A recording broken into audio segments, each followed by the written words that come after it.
오늘 말씀 누가복음 9장 62절의 말씀입니다. 같이 합독해서 읽도록 하겠습니다. 시작. 예수께서 이르시되 손에 쟁기를 잡고 뒤를 돌아보는 자는 하나님의 나라에 합당하지 아니하니라 하시니라. 아멘. 이 시간 우리의 마음을 다해서 하나님께 기도하기를 원합니다. 이 시간 하나님의 말씀을 듣고 그 말씀이 우리 마음에 새겨지기를 원하고 날마다 주님께 순종하기를 원한다고 주님께 주여 한번 외치고 기도하도록 하겠습니다.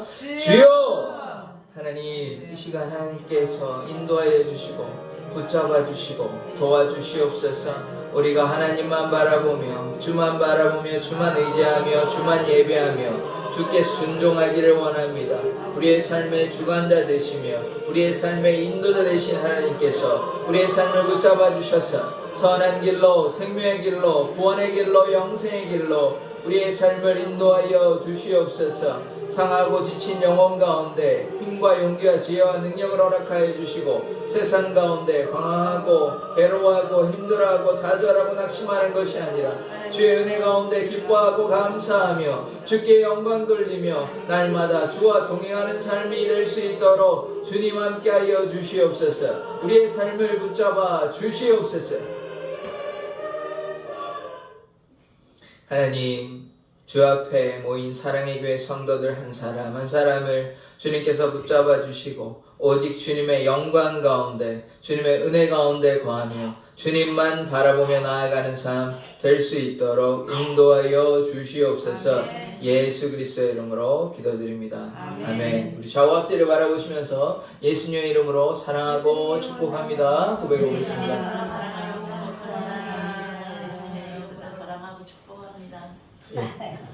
네, 예수님의 이름으로 사랑하고 축복합니다. 예, 한 주 뭐 잘 지내셨죠? 예, 한 주 평안하셨으리라 믿습니다. 주님의 그 은혜가 우리의 삶에 넘치기를 원합니다.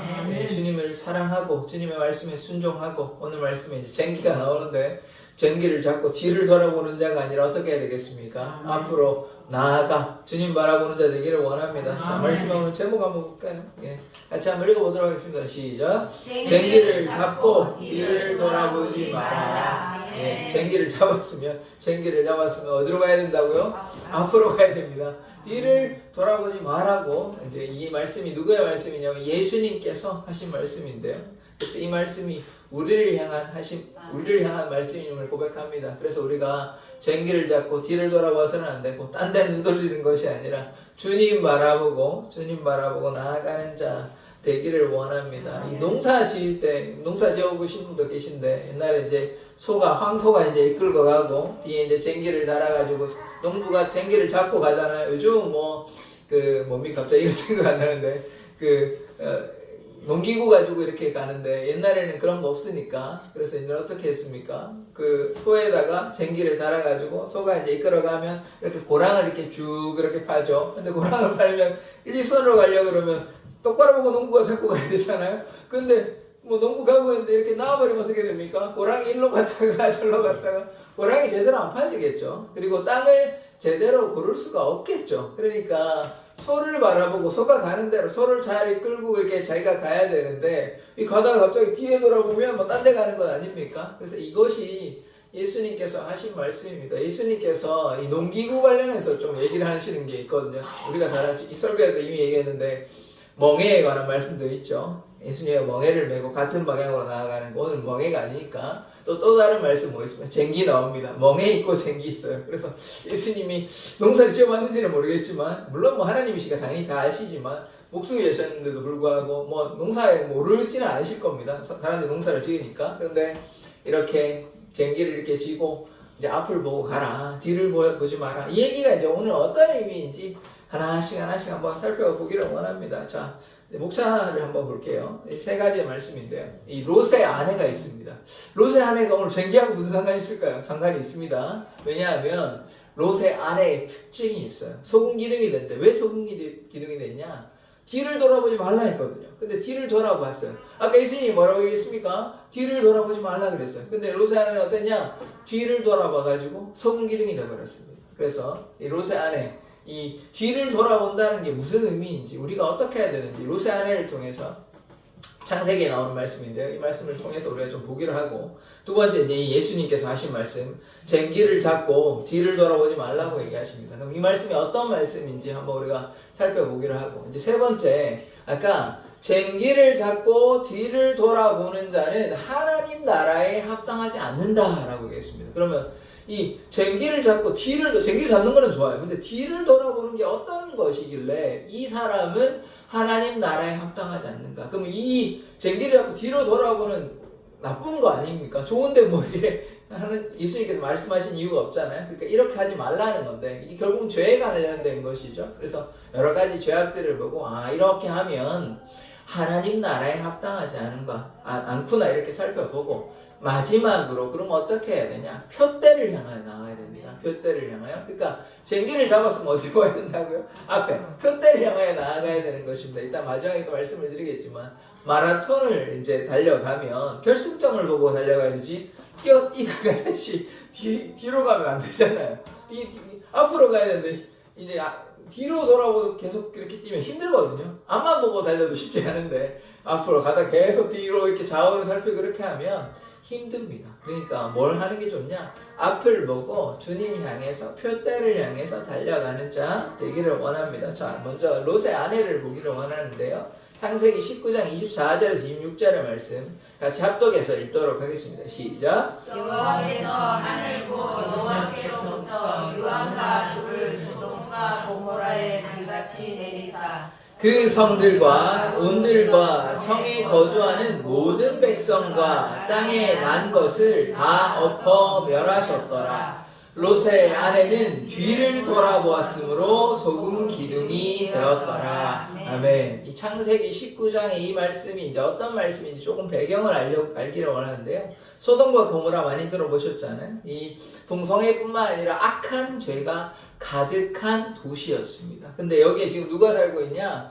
롯의 가족이 살고 있어요. 아브람과 롯이 같이 살다가 조카 롯이 떠났는데 그곳이 어디냐면 소돔입니다. 지금 요단강 동편에 있다고 이렇게 추정하고 있어요. 근데 거기에 이제 살고 잘 살면 좋은데 이 도시가 참 악한 도시가 되다 보니까, 그래서 천사들이 왔을 때 막 이렇게 아픈 짓을 하려고 그랬잖아요. 그래서 그것뿐만 아닙니다. 뭐 폐역하고 악하고 하나님께서 심판하기에 딱 이렇게 그렇게 되는 도시인데, 그러니까 새 천사가 와가지고 어떻게 됐냐면 롯의 가족들을 구해 주었습니다. 그런데 뭐 사위들은 뭐 말을 안 들어서 어쩔 수가 없고 강제로 뭐 끌고 갈 수는 없으니까, 그렇지만 롯하고 롯의 아내, 그 다음에 두 딸들을 데리고 소돔과 고모라를 떠났어요. 이건 뭐 좋은 것 아닙니까? 이렇게 얘기가 끝나면 그들이 그래도 하나님 말씀에 순종하여 사실 롯은 부자였거든요. 왜 부자였냐? 아브라함과 롯이 이제 너무 부자가 되니까 같이 살기 그렇다.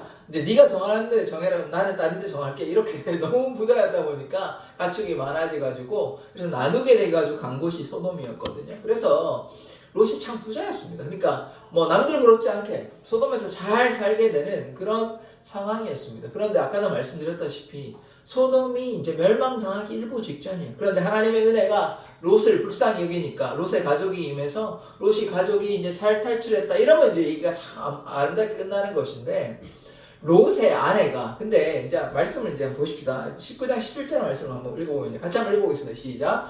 그 사람들이 그들을 밖으로 이끌어낸 후에 이르되 도망하여 생명을 보존하라. 돌아보거나 들에 머물지 말고 산으로 도망하여 멸망함을 면하라. 지금 뭐라고 얘기합니까? 도망하라고 얘기하고 중요한 말씀이 있어요. 뒤를 돌아보지 말라 그래요. 뒤를 안 돌아봐야 돼요. 하나님께서 천사들을 통해서 명령하신 것입니다. 뒤를 돌아보지 말라 그래요. 그런데 아까 보시면 어떤 말씀이 있습니까? 26절에 롯의 아내는 뒤를 돌아보았다 얘기하죠. 뒤를 돌아봐가지고 소금 기둥이 되는 것입니다. 소돔과 고모라는 불과 유황으로 멸망당했어요. 너무나 이제 하나님의 무서운 심판이 임했어요. 이제 이게 오늘 뭐 무서운 심판을 얘기할 건 아니기 때문에, 그러면 그래도 구원이 있잖아요. 누구에게 구원이 있었냐면 롯의 가족에게는 구원이 있었습니다. 이게 은혜 아닙니까? 그런데 이 아내도 뒤를 안 돌아보면 좋을 텐데, 분명 아까 방금 보셨잖아요. 뒤를 돌아보지 말라고, 잘 도망가라고 얘기했는데 뒤를 돌아보았어요. 뒤를 돌아봐서 어떻게 됐습니까? 뭐 한번 뒤돌아볼 수 있지. 그 정도까지 뭐 그러냐 그러는데 말씀에는 참 무섭게 나와 있습니다. 소금 기둥이 되었다는 겁니다. 소금 기둥이. 그래서 뒤를 돌아본 죄로 이 롯의 아내가 소금 기둥이 돼 버린 것입니다. 그러니까 어떻게 된 거예요? 생명을 잃어버린 것 아닙니까? 근데 왜 그러면 롯의 아내는 뒤를 돌아보았을까요? 지금 뒤에 이렇게 뭐 소리도 들리지 않겠습니까? 뭐 어마어마한 불과 유황이 떨어지는 게 소리로만 들어도 끔찍할 텐데 굳이 이렇게 뒤를 돌아볼 이유가 없을 텐데 왜 돌아보았을까요? 그러면 나머지 가족들도 좀 궁금하거나 롯이라든지 두 딸도 좀 뒤돌아볼 수도 있잖아요. 그러지 않았다는 거예요. 4명 중에 롯의 아내만 뒤를 돌아보고 롯과 두 딸은 뒤를 돌아보지 않았습니다. 다 돌아봤다면 다 소금 기둥이 돼버렸겠죠. 그런데 그렇지 않았다는 것이죠. 그러면 롯의 나머지 가족과 롯의 아내의 차이는 무엇일까요? 롯의 아내는 왜 굳이 돌아보지 말라 했는데 돌아봐도 괜찮다 그러면 뭐 돌아볼 수 있죠. 그런데 돌아보지 말라고 분명히 명령을 들었습니다. 들었는데 아까 보셨잖아요. 그런데 왜 뒤를 돌아보았을까요? 이것이 혹시 우리의 모습은 아닐까요? 지금 내가 가진 집, 내가 가진 재산, 뭐 내가 가진 그 누렸던 삶의 터전, 뭐 좋은 옷, 뭐 부자니까 좋은 옷들과 좋은 물건들이 가득히 있었을 것 아닙니까? 그런데 그거 뭐 챙겨서 가지고 올 수 있습니까? 그러니까 일단 도망가야 되죠. 멸망당 일보 직전이니까. 가족들하고 도망 나오기 바쁜 거예요. 여러분의 집이 그런 일은 없겠지만 만약에 가정을 해봅시다. 집이 지금 갑자기 화재가 나고 불이 타고 있어요. 그러면 뭐 이것저것 챙겨야 됩니까? 지금 곧 이제 무너져가지고 불타서 없어진다 그러면 여러분 이제 가족들하고 일단 나오는 게 먼저 아니에요? 근데 뭐 그거 이거 챙겨야 되고 집 무슨 챙겨야 되고 그렇게 할 그게 아니에요. 지금 바로 이제 집이 쓰러지기 일보 직전이에요. 다 타버려요. 그러면 일단 나오고 봐야 되잖아요. 생명이 중요한 거 아닙니까? 그 순간에 지금 뭐 재산을 어떻게 해야 되고 집 무슨 그럴 생각이 없죠. 뭐 그렇게 하면 감사하죠. 그거 쉽지 않지 않습니까? 지금 위험하게 타고 있다면 가벼운 불이 아니라 시작이 된 게 아니라 이제 집이 곧 타가지고 다 무너지기 일보 직전 일단 살고 봐야 되는 것 아닙니까? 마찬가지라는 거예요. 불과 유황이 임했으면 거기에서 무서워서 일단 도망가는 게 문제고 그리고 그렇게 했으면 미련이 남기는 하죠. 그러니까 이거 참 나의 큰 재산인데 이때까지 수고한 건데 저거 다 내 건데 저 아름다운 옷 저 아름다운 집 너 저 재산 저 돈 이 생각하면서 롯의 아내가 뭐 했다는 겁니까? 뒤를 돌아봤어요. 뒤를 돌아보지 말라고 얘기한 것입니다. 그런데 왜 돌아보냐? 그 미련 때문에. 내 집, 내 물건, 내 삶의 터전이 저렇게 망하는구나. 근데 그거 볼 필요 없잖아요. 이미 알고 있잖아요. 망한다고 얘기 들었단 말이에요. 그럼 알고 있으면 다른 가족들처럼 안 보고 그리고 명령했잖아요. 보지 말라고. 보고 싶어도 좀 참고 앞으로 가면 되는데 이 미련과 아쉬움 때문에 저거 다 귀한 건데 저거 내 건데 이런 생각하니까 한 번 뒤를 딱 돌아보니까 어떻게 됩니까? 소금 기둥이 돼버린 거예요. 우리의 삶도 마찬가지입니다. 우리가 뭐 한 번 뒤돌아왔다고 소금 기둥이 되거나 한 번 뒤돌아왔다고 영생에 탈락하지는 않습니다. 그런데 아까 말했던 말씀드렸지만 우리가 하나님의 가는 길에 하나님을 향해서 믿음으로 자꾸 나아가야 되는데 한 번 뒤돌아보고 두 번 뒤돌아보고 자꾸 내가 가진 것을 한번 돌아보고 하나님에게 나아가지 않고 하나님도 보고 또 뒤에도 보고 이러면 안 된다는 거예요. 그럼 하나님의 사람은 어떻게 해야 됩니까? 앞을 보고 나아가야 되죠. 왜 자꾸 뒤를 돌아보십니까? 물에서 건짐을 받았으면 우리가 구원을 받았으면 지금 소돔과 고모라를 떠났잖아요. 이거 축복 아닙니까? 근데 소돔과 고모라 떠난 거는 이제 이 감사할 거리가 안 되나 봐요. 롯의 아내에게서는. 다른 사람은 적어도 뒤를 돌아보진 않았어요. 마음은 어떤 생각인지 알 수가 없지만 그러나 롯의 아내는 미련을 두고 뒤를 돌아왔다는 게 아쉬운 거예요. 그러니까 우리도 마찬가지라는 것입니다. 하나님 믿었잖아요. 예수님 믿으면 이제 어떻게 하라는 거예요? 예수님 바라보고 앞으로 나아가야 되죠. 그런데 아까 마라톤 가는 것처럼 앞을 보고 앞으로 달려나가야 되는데 다른 사람들은 다 앞으로 예수님 전심으로 믿는 사람들은 다 앞으로 달려가고 쫙쫙쫙 결실점을 향해서 나아가고 있는데 우리는 하나님을 제대로 믿지 않는 사람은 어떻다는 겁니까? 뒤를 돌아보거나 오히려 뒤로 간다는 거야. 저거 아까운데 저거 내 건데 저거 가지러 가야 되는데 이러고 있다는 거예요. 지금 불에 다 타버렸는데 뭐 어떻게 가져옵니까 지금? 곧 멸망하기 일보 직전인데 그거 건져내려다 나도 죽어요. 불에 지금 타고 있다니까요. 다시 돌아간다고 뭐 가져올 수 있는 게 아니에요. 하나님의 진노가 임했기 때문에 지금 중요한 것은 뭐 금들꺼비 이런 게 중요한 게 아니고 우리가 살고 가는 게 중요한 건 아닙니까? 집이 망하게 생겼고 집이 불타 없어지는데 지금 집을 어떻게 해봐야 되는가 중요한 게 내가 사는 게 우선 아니에요. 이 말씀에서 하고 있는 게 그러한 것입니다. 쟁기를 잡고 뒤를 돌아봐서는 안 된다는 것이죠. 우리가 뭐 여전히 뒤를 돌아볼 때가 많이 있긴 하지만 이 말씀이 한 번 뒤돌아봤다고 롯의 아내처럼 우리가 뭐 소금 기둥이 되지는 않을 것입니다. 그런데 한 번 뒤돌아보고 두 번 뒤돌아보고 뭐 하나님의 나라가 뭐 이것도 하고 하면 되지 뭐 그렇게 중요하냐 나도 이것도 하고 세상인 것도 하고 같이 하면 되지 라고 생각하면 안 된다는 것입니다. 그때는 어떻게 해야 돼요? 회개해야 되고 앞을 향해 나아가야 되죠. 그래서 예수님께서 하신 말씀이 쟁기를 잡고 뒤를 돌아보지 말라고 이야기하시는 것입니다. 그러나 롯의 아내는 그렇지 않았다는 것이죠. 이것이 근데 뭐 예전에 아브라함 시대에만 나타나는 일입니까? 혹시 2026년도 우리 한국교회, 우리 사랑의 교회, 저와 여러분의 모습은 아닐까요?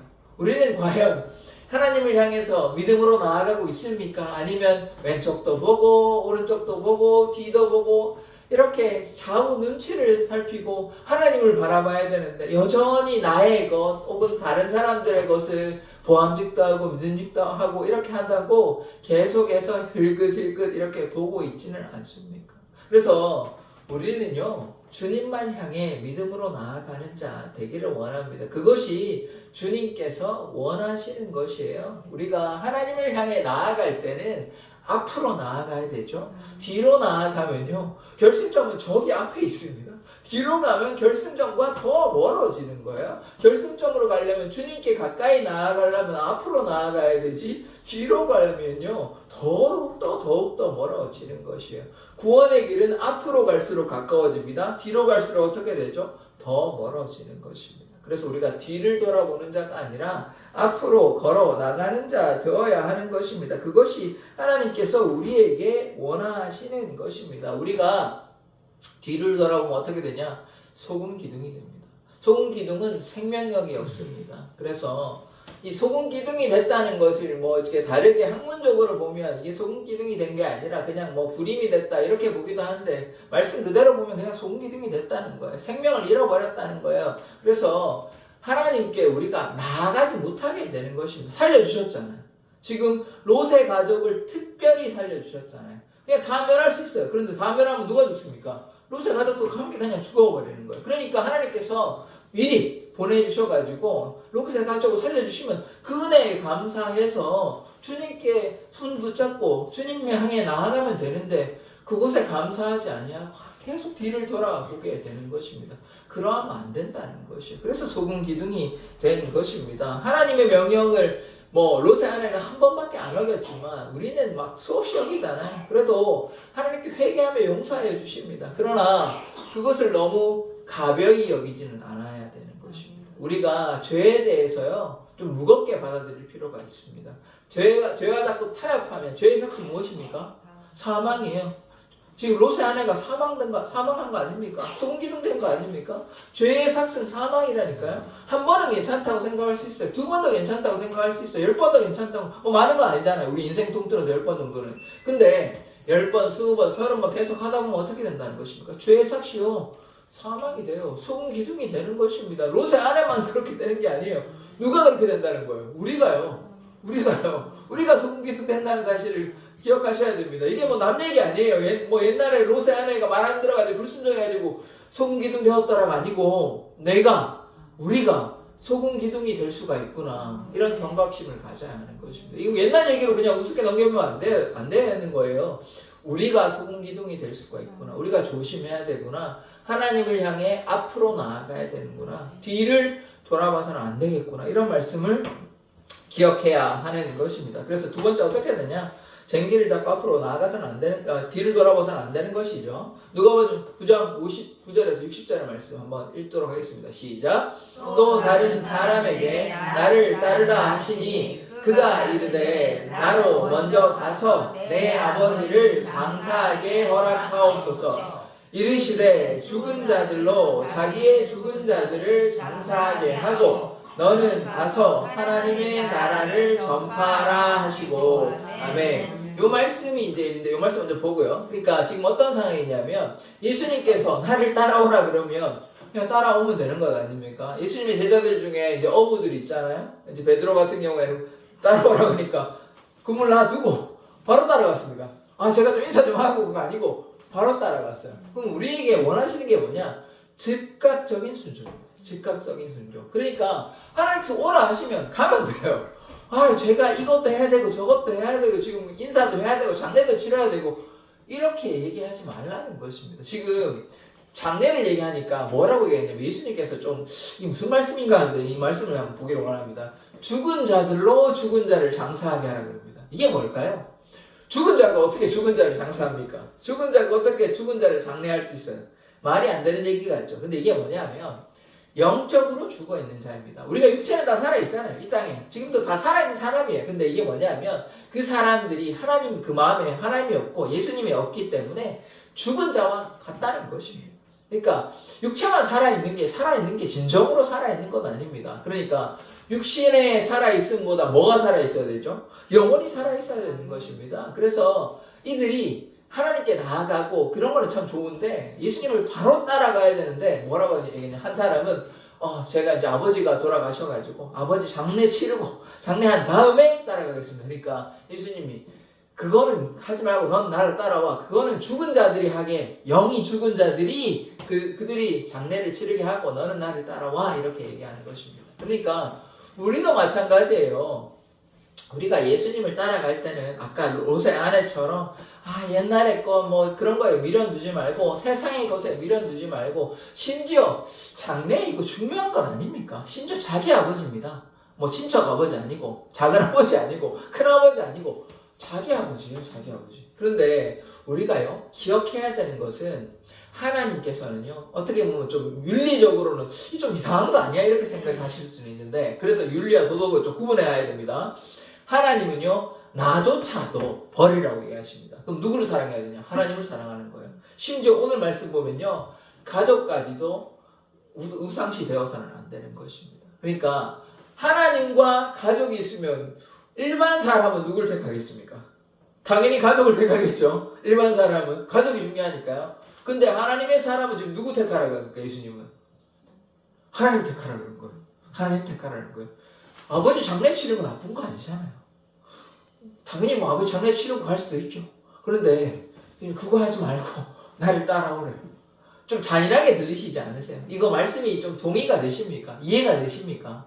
그러니까요 우리에게 중요한 것은 아버지의 장례도 아니고 어머니의 장례도 아니고 더욱 중요한 것은 구원 아닙니까?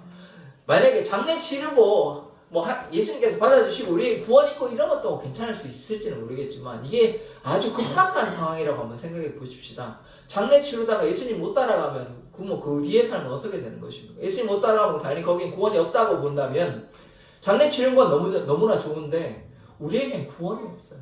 그러니까 우리가 이제 유교적인 이제 효를 굉장히 중요시 하잖아요. 그래서 옛날에는 막 어떤 뭐 대단한 효자는 3년 동안 무덤에서 집 짓고 막 살면서 뭐 부모 이제 돌아가시면 그런 사람도 있다고 이제 예전에 이제 본 것 같은데 그러면 그게 중요합니까? 아니면 하나님 따라하고 예수님 따라가는 게 중요합니까?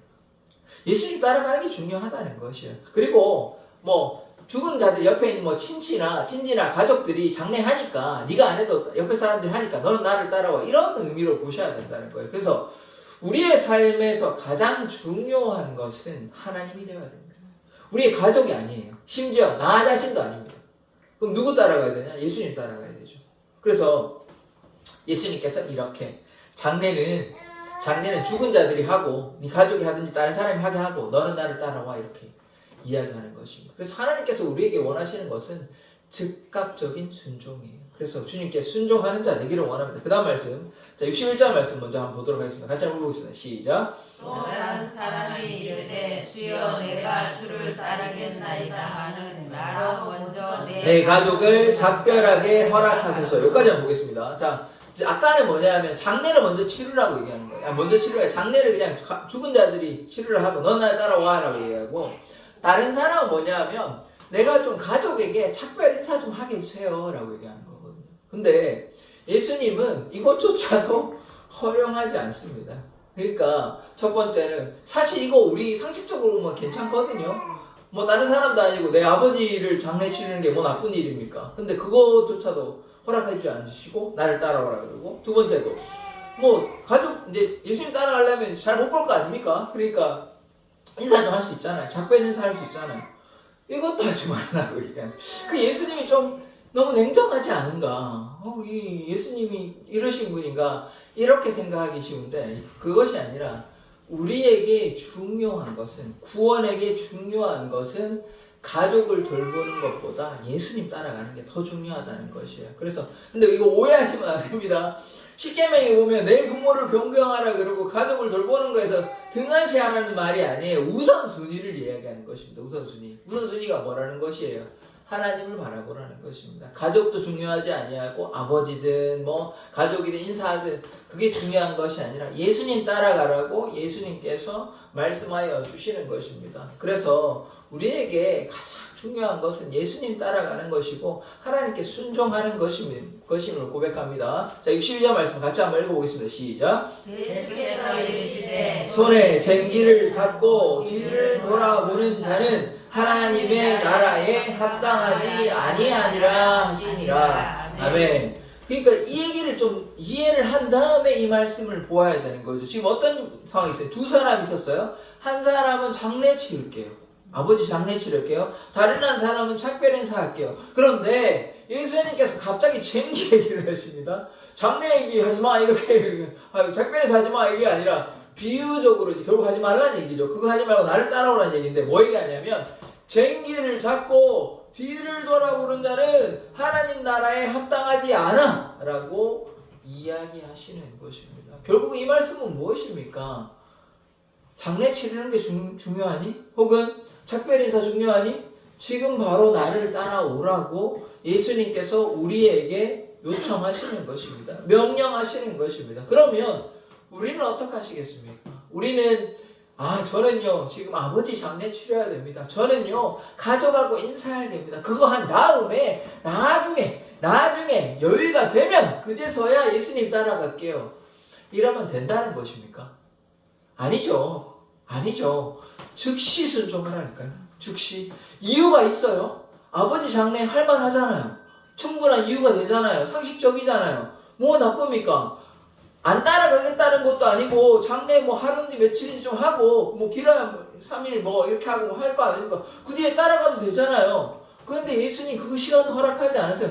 지금 따라오래요. 지금 따라. 그리고 장례는 좀 그렇다 치더라도 그것도 안 된다 하지만 뭐 인사 정도 할 수 있잖아요. 뭐 인사 안 합니까? 인사 뭐 며칠 합니까? 뭐 잠깐 해봐야 길어야 하루 아닐 거 아닙니까? 길어야 몇 시간일 거 아니에요. 그것조차 하지 말래. 당장 나를 따라오라는 거예요. 그래서 뭐라고 얘기하냐면 쟁기를 잡았으면 예수님 따라가기로 다짐했으면 쟁기 잡고 예수님도 잡고 뒤를 돌아보지 말라는 거예요. 그런데 저와 여러분이 우리 한국 교회가 세계 교회가 예수님 믿는 자들이 어떻습니까? 쟁기도 잡고 어떻게 합니까? 계속해서 뒤를 돌아보는 거예요. 쟁기도 좋고 뒤를 돌아봐야 되는 거예요. 그러지 말라는 거예요. 우리가 하나님만 바라보고 나아가야 되는데 하나님도 좋고 일단 가족도 돌봐야 되고 이 말씀에는 가족만 나왔지만 뭐 뒤를 돌아보는 이유가 얼마나 많이 있습니까? 롯의 아내처럼 이 뭐 뒤에 있는 뭐 세상의 재물과 또 그런 욕심에 따라서 하나님도 바라보면서 또 세상이 좋은데라고 그렇게 방황하고 있지는 않습니까? 그렇게 하지 말라고 예수님께서 우리에게 이야기하는 것이에요. 그러면 우리가요 쟁기를 잡고 뒤를 돌아보면 밭을 제대로 갈 수가 없습니다. 우리의 마음밭이 좋은 땅이 될 수가 없어요. 그럼 어떤 땅 되겠습니까? 길가보다 좀 낫겠죠. 길가보다 쟁기를 잡고 있으니까 길가보다 나은데 그렇다고 좋은 게 아니에요. 돌밭이나 가시떨기가 되는 것입니다. 돌밭과 가시떨기는 구원의 열매를 맺을 수가 없는 땅이에요. 회개하거나 하나님 앞에 나아가지 않으면 좋은 땅이 될 수가 없습니다. 돌이 가득한 땅에 곡식이 자라나겠습니까? 혹은 가시떨기가 가득한 곳에 곡식이 자라나겠습니까? 안 되겠죠. 안 되겠죠. 그러니까 주님만을 향해 바로 동신 똑바로 차리고 쟁기를 잡고 앞으로 나아가야 되는데 지금 중요한 건 아닙니까? 고랑을 제대로 파야 되잖아요. 구원이 그냥 쉬운 겁니까? 그냥 예수를 믿는다는 게 이렇게 잘 잡고 정신 똑바로 차리고 두렵과 떨림으로 나아가야 되는데 뭐 쟁기도 잡았고 뒤도 좀 돌아보고 이것도 하고 저것도 하고 괜찮겠지라고 안이하게 신앙생활 하지 말라고 예수님께서 우리에게 경고하고 있습니다. 그래서 쟁기를 잡을 때는 농사할 때도 마찬가지 아닙니까? 쟁기 잡고 한번 이렇게 예전에 그렇게 해보신 분이 계신지 모르겠는데 한번 놓거나 이렇게 하고 이렇게 하면 땅 제대로 안 갈립니다. 그리고 소도 제대로 제어할 수 없고 그러면 계속 또 다시 일해야 되겠죠. 바람직하지 않지 않습니까? 이거는 농사를 위해서도 바람직하고 하지 않고 근데 이게 농사 얘기하는 게 아니잖아요. 구원의 밭, 믿음의 밭 얘기하는 건 아닙니까? 우리의 마음밭이 좋은 땅 되어야 되는데 자꾸 이리저리로 방하다 보면 언제 표대를 향하여 나아갑니까? 좌로나 우로나 출치지 말라고 뒤를 돌아보지 말라고 얘기하고 있는데 롯의 아내가 저렇게 소금 기둥이 되어도 아이 뭐 나는 괜찮지 이것도 해도 되고 저것도 해도 괜찮지 뒤를 돌아보면 뭐 어때? 라고 안일하게 신앙생활하지 말라고 분명히 주님께서 이야기하고 있는 것입니다. 그래서 우리가 하나님 앞에 나아가야 될 때는 반드시 주님 바라보고 나아가야 하는 것이에요. 좌우로 흔들리는 자 되지 않아야 되는 것입니다. 또 이런 사람이 있었죠. 우리 잘 아는 제가 몇 번 얘기했는데 부자 청년 있지 않습니까? 부자 청년이 계명을 잘 지키는 자였어요. 근데 하나 딱 걸리는 게 있었어요. 뭐가 걸렸습니까? 재물, 돈에 걸렸어요. 돈이 너무 많으니까 이 자기 거니까 뭐 이걸 나눠줄 수가 없는 거예요. 나눠주고 나를 따라오라 그러는데 근데 이 사람은 어떤 거예요? 쟁기를 잡으려고 하다가 쟁기를 잡지도 않고 자기 돈 잡고 그냥 뒤로 돌아가 버리는 거예요. 그러면 아까 마라톤 얘기했잖아요. 앞으로 예수님 따라가야 되는데 자기 재물 가지고 뒤를 돌아보고 아유 난 재물이 좋지 예수님 따라가는 게 뭐가 중요해 생각하면 그 사람이 구원받을 수 있을까요? 안 되죠. 예수님 잡고 나아가야 되는데 그래서 예수님이 재산 다 나눠주고 사실 그거는 거의 그 사람에게 거의 생명과 같은 것 아니에요. 자기 모든 것이니까. 그런데 그것조차 내려놓으라는 거예요. 내려놓고 나 따라와. 이제 그거 다 나눠주고 나 따라와. 그게 안 되는 거예요. 그게 안 되는 거. 아까 소돔과 고모라 마찬가지 아닙니까? 내 생명 구원받는 게 가장 중요한 거 아닙니까? 여러분이 이 땅에서 번 거 뭐 이고 지고 하늘나라 가실 겁니까? 아니라니까요. 이 땅에 아무리 부자더라도 그거 가지고 하늘나라 못 가요. 그 하늘나라 가지고 갈 수도 없냐. 가지고 간다고 아무 효과도 없어요. 그래서 뭐 하실 거예요? 가지고 갈 수도 없지만. 그러니까 아무 의미가 없다니까요. 그러니까 예수님께서 뭐라고 얘기하시냐면 쟁기를 잡으면 뒤를 돌아보지 말라는 거예요. 왜 세상에 자꾸 미련을 두고 이게 좋다 저게 좋다 뭐 이거 더 한다 이렇게 하지 말라는 것입니다. 주님과 함께 하는 것이 가장 중요한 것 아닙니까? 만약에 뭐 뒤도 돌아보고 해가지고 잘 되면 좋겠지만 우리가 만약에 구원을 잃어버린다면 예수님과 함께 영생을 누리지 못한다면 제가 그런 말을 좀 자주 안 하고 싶은데 우리가 하나님의 나라에 가지 아니하고 영원한 형벌에 처한다면 그때서야 후회해도 소용없거든요. 그때는 소용이 없는 것입니다. 지금은 기회가 많이 있어요. 이런 말씀을 들을 때 회개하고 쟁기를 잡고 뒤를 돌아보지 아니하고 주님만 함께 해야 되니까 주님과 함으로 영생을 누려야겠다 이렇게 다짐하고 주님과 함께 나아가면 되는데 나중에 뭐 그때 가서는 후회한들 소용이 없어요. 너무 늦어버렸어요. 지금은 얼마든지 기회가 있어요.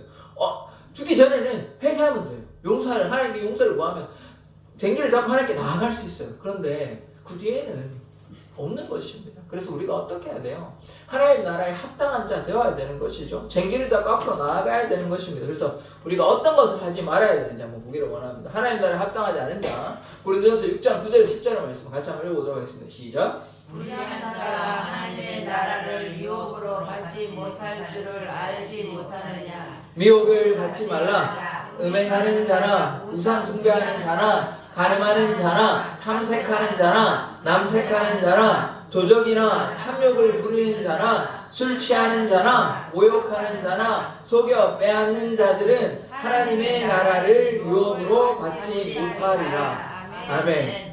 무서운 말씀이죠. 무서운 말씀이죠. 분명히 말씀에 나옵니다. 하나님의 나라를 유업으로 받지 못한다. 유산으로 받지 못한다. 못 들어간다는 얘기예요. 이러이러한 죄들을 가지고 있으면.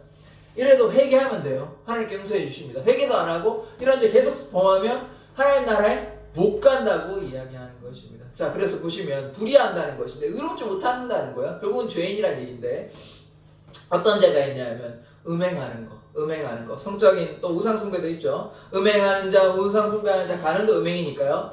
탐색하는 것도 음행과 관련되는 것입니다. 색을 탐하는 것이에요. 남색은 이제 남자를 탐하는 거. 동성애는 용서받지 못할 죄입니다. 뭐 동성애가 요즘 아무것도 아닌 거 해가지고 하여튼 뭐 어떤 목사님들은 뭐 오히려 동성애자를 막 축복하고 이런 거 있는데 그 잘못된 거예요. 그러시면 안 됩니다. 소돔과 고모라가 동성애로 망했어요. 뭐 동성애 하나 때문에 망한 건 아니지만 동성애는 하나님 기뻐하시는 거 아닙니다. 그렇게 이해하시면 안 돼요. 그래서 음행과 관련된 거하고 우상숭배하지 말라고 이야기하는 것이죠. 그럼 어떻게 안 돼요? 하나님 나라에 못 들어간대요. 음행하고 회개하지 아니하고 음행 또 우상숭배하고 회개하지 않으면 못 들어가는 거예요. 하나님 나라에. 그러니까 음행하지 않고 우상숭배하지 않고 또 보시면 도적이나 탐욕, 욕심이죠. 욕심 부려도 안 돼요. 술 취하는 자나 모욕하는 자. 술 취하는 자 이거 별거 아닌 것 같은데.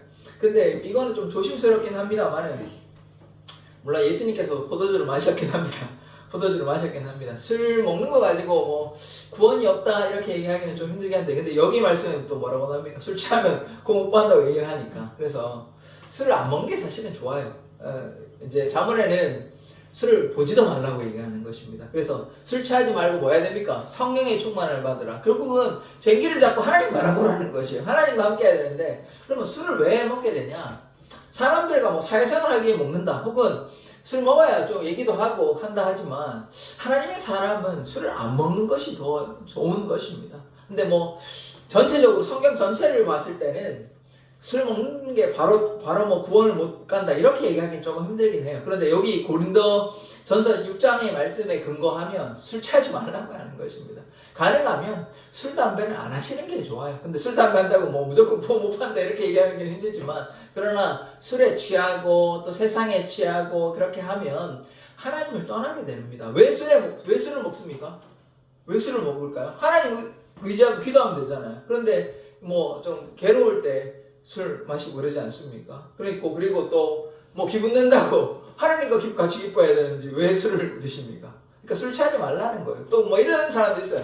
아이 뭐 안 취하면 되지 뭐 한두 잔 먹어가지고 뭐 맥주 한 캔 두 캔 정도 먹어가지고 뭐 그건 취한 거 아니잖아 괜찮잖아. 뭐 이렇게 자꾸 이제 그러면 뭐 그런 기준이 어디 있습니까?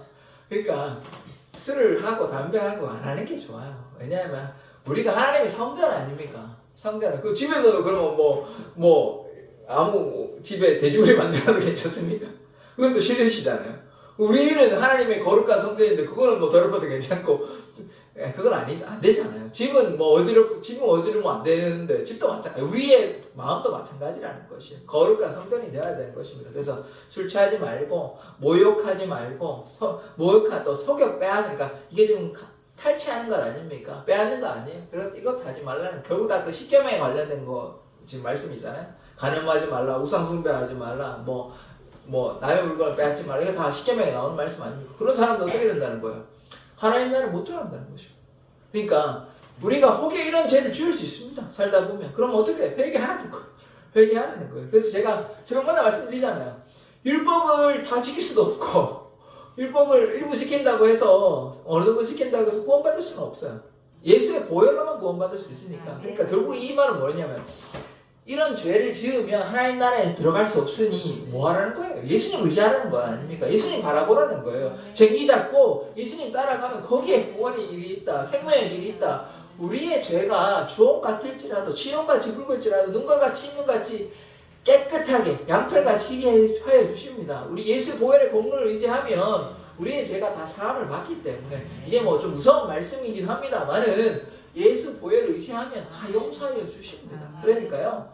뭐 하라는 거예요? 예수님 바라보고 뒤를 돌아보지 말라는 것입니다. 근데 이러한 죄를 짓고도 여전히 괜찮아. 뭐 어때? 다 그러는데 다 그런 거지. 나만 그래? 라고 하면 안 된다는 것이에요. 주님께 회개하고 거룩하게 정결하게 살 때 그게 주님을 따라간다는 것이죠. 이제 마지막 말씀, 이제 결국 이게 결론의 말씀인데요. 빌립보서 3장 13절에서 14절 말씀 같이 한번 읽어보도록 하겠습니다. 시작. 형제들아 나는 아직 내가 잡을 줄로 여기지 아니하고 오직 한 일 즉 뒤에 있는 것을 잊어버리고 앞에 있는 것을 잡으려고 푯대를 향하여 그리스도 예수 안에서 하나님이 위에서 부르신 부름의 상을 위하여 달려가노라. 아멘. 12절의 말씀도 하면 좋은데 좀 긴 것 같아서 뺐는데요. 12절에 뭐라고 나오냐면 내가 이미 얻었다 함도 아니고 온전히 이루었다 함도 아니고 오직 그리스도 예수께 붙잡힌 바 그것을 잡으려고 달려간다. 그러니까 중요한 것은 뭐 내가 했다. 내가 예수님, 자 우리가요 예수님 믿는 게 우리가 뭐 어떤 자격이, 제가 새벽마다 말씀을 드리지만 우리가 뭐 어떤 열심을 해가지고 자격이 돼가지고 예수님 믿습니까? 아니에요.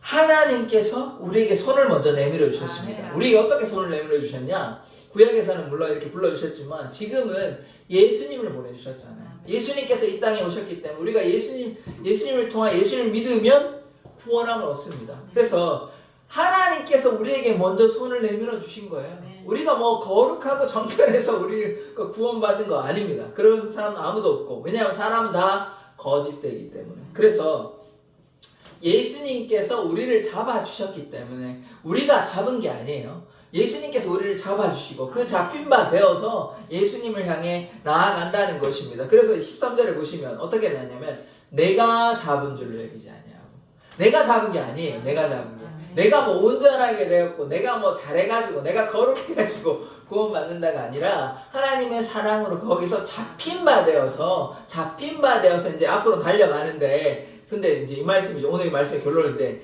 뒤에 있는 것을 잊어버리고, 롯의 아내가 뒤에 있는 것을 잊어버렸다면 소금 기둥이 되지 아니하고 구원의 문에 들어갔겠죠. 롯의 가족과 함께. 그러나 뒤를 돌아봤어요. 근데 바울은 뭐라고 얘기합니까? 뒤에 있는 것을 잊어버려라. 이제 구원 받았잖아. 예수님께 잡힌 바 되어서 그 앞에 있는 것을 잡으려고, 구원의 길에 가려고 푯대를 향하여. 아까 마라톤 결승점 얘기했잖아요. 결승점이 저 앞에 있으면 결승점으로 달려가야 되죠. 왜 다른 길로 가십니까? 결승점은 저기 있어요. 예수님은 저기 계신 거예요. 그러면 푯대를 향하여 나아가야 되는 것입니다. 예수님을 향하여 나아가야 되는 것입니다. 그리스도 예수 안에서 하나님이 위에서 부르신 부름의 상. 부름의 상이 뭐냐? 의의 면류관, 생명의 면류관인 것입니다. 그래서 우리가 예수님을 믿고 나아간다면 반드시 부름의 상이 있어요. 그래서 예수님을 향해서 푯대를 향해서 달려가야 되는 거예요. 내가 잡은 거 아닙니다. 하나님께서 우리를 먼저 불러주셨어요. 하나님의 은혜로 우리가 구원함을 받은 것입니다. 창세전에 우리를 택하여 주셨어요. 우리가 뭐 선에서 구원받은 사람 이 땅에 아무도 없습니다. 그러면 이제 어떻게 해야 됩니까?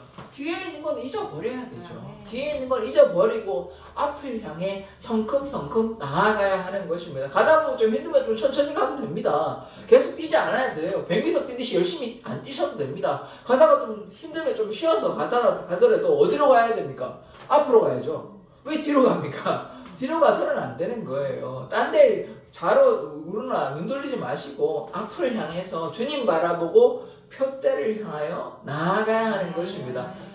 예수님께서 우리와 함께 하십니다. 그 걸음 가운데 우리가 혼자 걷지 않아요. 이게 참 은혜인 것입니다. 예수님이 이 걸음 가운데 함께하여 주시는 것입니다. 성령으로 행한다는 말은 예수님께서, 예수의 영이 우리와 함께 계심으로 우리가 발맞추어 걸어갈 수 있는 것입니다. 우리가 낙심하고 지칠 때 예수님이 우리를 위로하여 주십니다. 우리의 위로자 되시고 우리의 공급자 되시고 우리의 피난처 되신 예수님이 우리와 함께 하여 주십니다. 그러니까 우리가 경주를 인내로써 할 수 있는 것이에요. 믿음의 창시자여 완성자이신 예수님께서 우리와 함께 하여 주십니다. 그러니까 우리가 두려워할 게 없는 것이에요.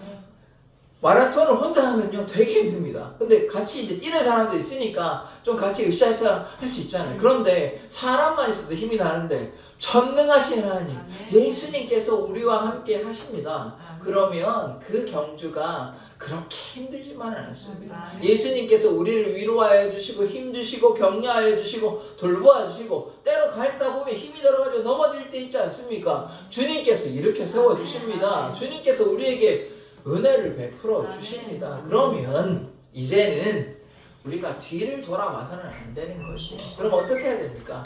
앞을 바라보고 뒤에 있는 것은 잊어버리고 표대를 향하여 믿음으로 인내함으로 경주하여 간다면 우리는 반드시 구원의 열매, 부름의 상을 얻게 되는 것입니다. 그래서 이제 오늘 말씀을 정리해 보면 롯의 아내와 같이 아까 부자 청년과 같이 쟁기를 잡고 뒤를 돌아보는 자가 아니라 우리에게 구원보다 더 귀한 것은 아무것도 없습니다. 우리의 생명보다 귀한 것은 아무것도 없습니다. 그러니 그것이 아무리 세상적으로는 귀해 보인다 할지라도 이제 구름의 상을 쫓아 주님만을 향해 나아가기를 원합니다. 그래서 쟁기를 잡고 이제 갸우뚱 뒤로 이렇게 돌아보지 흘겨보지 마시고 오직 주님을 향해서 부름의 상을 쫓아 나아가십시다. 그러면 주님께서 우리를 넓은 품으로 안아주실 것입니다. 수고했다고 충성된 종아 기뻐하고 우리를 칭찬해 주실 것입니다. 그러니까요 때때로 낙심하고 자살할 때 있습니다. 그런데 그 가운데 주님께서 함께 하십니다. 주님께서 도와주십니다. 마라톤이 쉽지 않아요. 100m는 그냥 100m 후딱 뛰면 끝나지만 42.195는 그냥 맘먹고 뛴다고 되는 게 아닙니다. 그러나 꼭 우리가 마라톤처럼 그 시간 제한된 시간 내에 뛸 필요 없어요. 천천히 걸어가도 괜찮습니다. 우리가 천천히 걸어간다면 주님께서 도와주시고 마침내 우리는 결승점에 표대에 이를 줄 믿습니다. 왜냐? 우리의 힘으로 할 수 없습니다. 주님께서 함께 해주십니다. 성령이 우리를 붙잡아 주시고 진리로 인도하여 주시는 것입니다. 그러니 우리가 쟁기를 잡을 때는 표대를 향하여 앞으로 나아가는 자 되기를 원합니다. 그러하면 주님께서 절대로 우리의 손을 놓지 않으십니다. 그러니까 우리는 구원의 열매를 맺고 주님과 함께 영생을 누리게 됨을 고백합니다. 기도하겠습니다. 하나님, 우리가 쟁기를 잡고 뒤를 돌아보는 자가 아니라 표대를 향하여 뒤에 있는 것은 잊어버리고 날마다 주님과 함께 동행하는 삶 살아가게 하여 주시옵소서. 예수 그리스도의 이름으로 기도드립니다. 아멘.